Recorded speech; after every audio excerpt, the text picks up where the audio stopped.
Hey, what's going on, guys? So there is a new hotfix out for Hell Let Loose, and this one is basically all about cleaning up some of the mess that showed up after the latest update. The biggest thing in this hotfix is the DirectX 12 crash issue, especially for players on AMD cards. That is the kind of problem that can ruin a session immediately, so it makes sense that the developers moved fast on it. What they have done for now is roll back the game's frontend to the earlier version from Update 19, while they keep working on the newer frontend that came in with Update 20. So basically, they are not pretending the newer setup is perfect. They are stepping back to something more stable, getting the crash under control, and then planning to bring the newer frontend back later once they have fully figured out what went wrong. That is probably the most important part of the whole patch, because stability always comes before anything else. And the thing is, if you've been seeing crashes, you probably do not care about fancy menu changes or little interface tweaks. You just want the game to stop booting you out or freezing up at the worst possible moment. So this rollback is a pretty practical move. It is not the kind of change that sounds exciting in a big update trailer, but in real play, it is the stuff that makes the difference between a smooth night and a completely annoying one. Then there is the Juno Beach cleanup, which sounds a lot more minor until you remember how distracting visual issues can be in a game like this.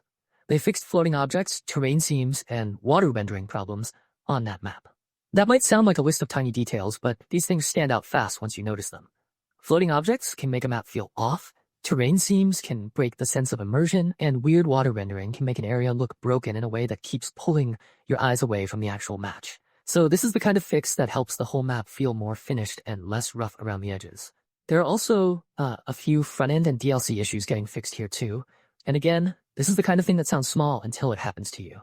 One of the fixes is for character previews not updating properly. That means if you were swapping gear or checking appearance changes, the preview could just be lying to you or lagging behind what you selected. Another fix deals with the tanker suit not appearing for the artillery unit. That is one of those problems that might not affect every player, but for the people it does affect. It is absolutely the sort of thing that would stand out right away and make the loadout system feel buggy. Nobody wants to spend time setting up gear only to find out the game is not showing it correctly. They also made improvements to the Newsfeed system that was introduced in the latest update. That part matters more than people might think, because a bad newsfeed is one of those features you only notice when it is not working well. If it is cluttered, delayed, or awkward to use, it starts feeling like extra noise in the menu. So improving that makes the whole front end feel a little cleaner and easier to move through. There is also a fix tied to Canadian Forces content, including the behavior of the Canadian transport truck, wreckage. That is the kind of detail that sounds very specific because it is very specific, but those are exactly the sorts of little content bugs that can make a new faction or new assets feel unfinished if they are left alone.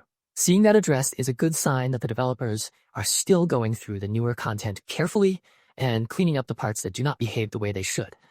What stands out most to me here is that this patch is not trying to do too much at once. It is focused. It is basically saying, yes, we know the crash issues are serious. Yes, some maps and menu features need cleanup.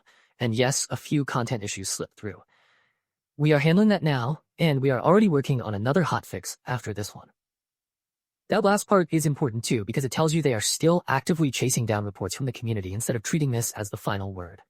So, when you put it all together, this hotfix feels like a stability pass, some necessary cleanup on top.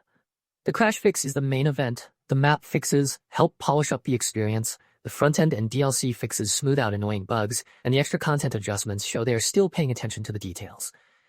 It is the kind of patch that might not make the game feel brand new, but it should make it feel a lot less rough to play.